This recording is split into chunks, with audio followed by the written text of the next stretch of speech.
Early morning at Yoga Vidya Gurukul in Trimbak district, Maharashtra, South India. Although the sun has only just risen, the students here at the ashram have already been practicing their asana for the last hour. Tasmai Shri Gurave Namaha. Gurur Brahma, Gurur Vishnu. Gurur Brahma, Gurur Vishnu. Days begin at 5, so it's no surprise that lights are out in most of the bedrooms by 10 p.m. Gurur Devo Maheshwaraha.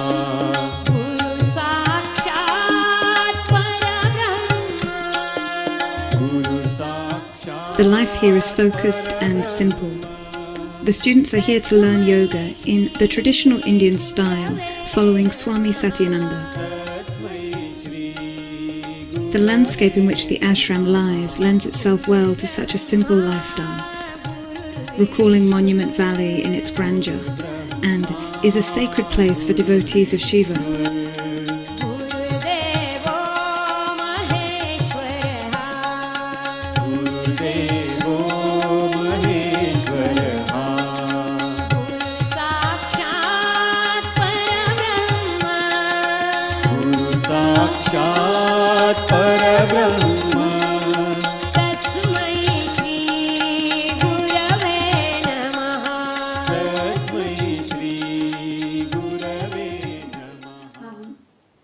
The ashram anyway is about simple living, and it can be a little bit difficult for those people that are used to having a very soft bed, hot water from the shower whenever they want it, continuous supply of electricity.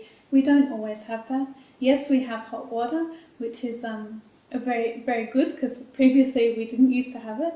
Electricity, again, in this ashram, when we came here, there was no power, there was no water supply, there was no road. So all of these things have been built up. And if you spent any time in India, you'll know that there's not always water, there's not always power, even in the middle of a big developed city. So you do need to be a little bit open. It can be a little stressful sharing with 3 people, especially as most people are not used to sharing with strangers. But usually people become really good friends by the end of it, and there's tears of when people say goodbye because they've become so close. Yoga Vidya is a yoga science, and Gurukul is a home of Guru. In Indian traditions, there were no schools and colleges previously. Guru's ashramas were there. Guru was the head of the ashram. He was conducting the whole ashram, managing everything and teaching the disciples also. And the disciples are supposed to stay there for 12 years. They're full time staying there, eating, living, and doing some work also for the ashram. So ashram work is carried out by the disciples only. So this was the style of the ashram. A typical day here begins at 5 a.m. with chanting. This is followed by asana and then a well-deserved breakfast. The day comprises of meditation, pranayama, which is a selection of breathing techniques, lectures on all aspects of yoga and yogic philosophy. Everyone's favourite part of the day is yoga nidra, a type of yogic sleep. Nothing gets done by itself. Through karma yoga, everybody helps with the general maintenance of meals, cleaning, gardening, and other jobs appropriate to their skills.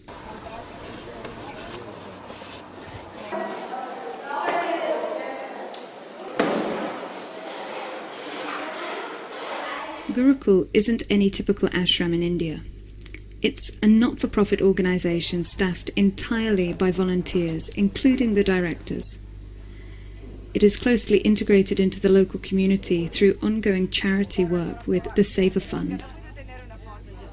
The signature of Gurukul is its heart, selflessness and sincerity.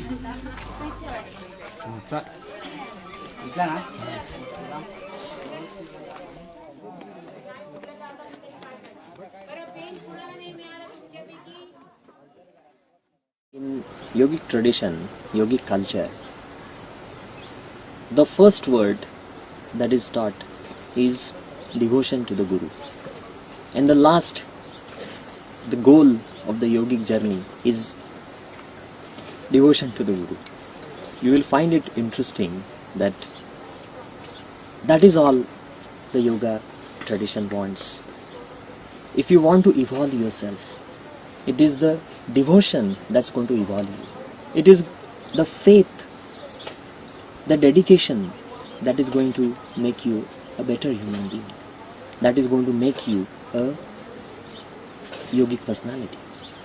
Guru is the god of creation. Guru is the god of operation. And Guru is the god of destruction, transformation. In reality, Guru is the pure consciousness. He is the one who can inspire you on a higher level, who can inspire your higher intellect, who can inspire your emotional personality, who can guide your life as a whole, as a journey. So it's a force, it's an energy, and the person who reaches that level is called a Guru. Meals are eaten together in the large, newly built dining hall. Having times of the day that are quiet is essential to most spiritual communities, and the Gurukul is no exception, so most meal times are silent. Diet is a very important part of a yogic lifestyle. So caffeine and alcohol are forbidden, and the only sugar in the diet is in the form of a delicious unrefined cane sugar, also known as jaggery. The food is simple and nutritious, with Indian staples like rice and chapatis served most days. Gateway into yoga is through the physical side. First, you need to, before you can start practicing the spirituality side, you first need to heal yourself. And you start to heal yourself by practicing asanas. And also, when you look deeper into the Hindu religion, there's so many similarities to other religions. It's very much similar to the teachings of Jesus, the teachings of Buddha, very similar in the teachings of ancient Egypt as well, and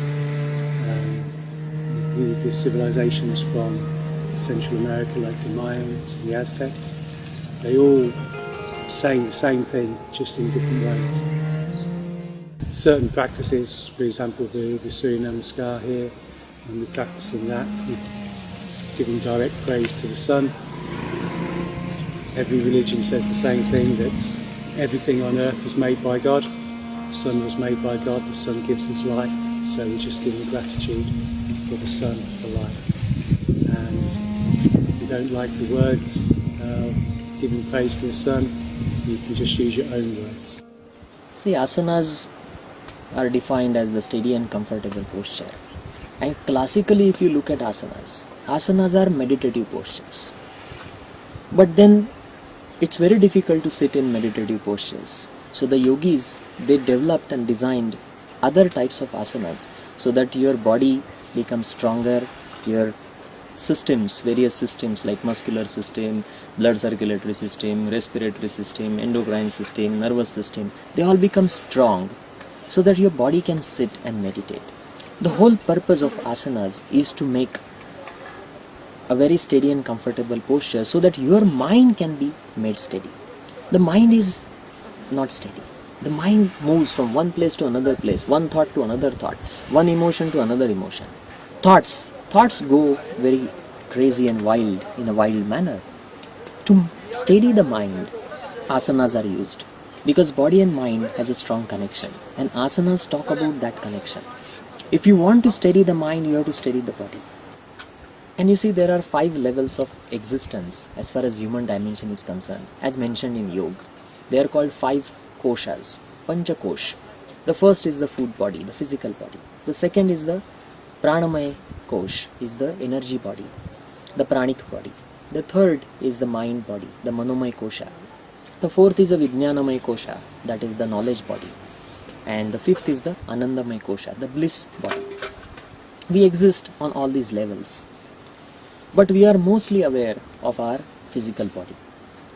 We are definitely aware of our mental body as well, pranic body as well, but we don't have any control over pranic body and mental body. once you are maintaining that asana pose, once you make yourself steady and comfortable, the physical body, the physical awareness can be transcended. And then the second awareness that you enter into is the pranic awareness. And on the pranic level, there exists nadis, the energy channels that carry the prana, and chakras. Chakras are the energy wheels, energy vortexes, or you can say junction of nadis, the energy points, energy centers through which the energy is distributed to various parts of the body and mind.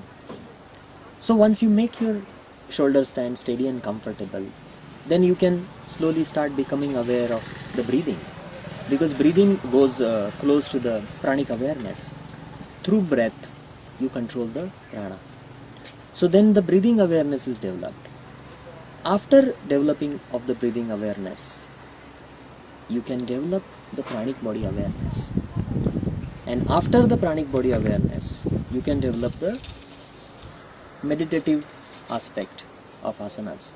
So it's a progress. It's a slow progression from physical level to pranic level to mental level, and then ending up in the blissful dimension.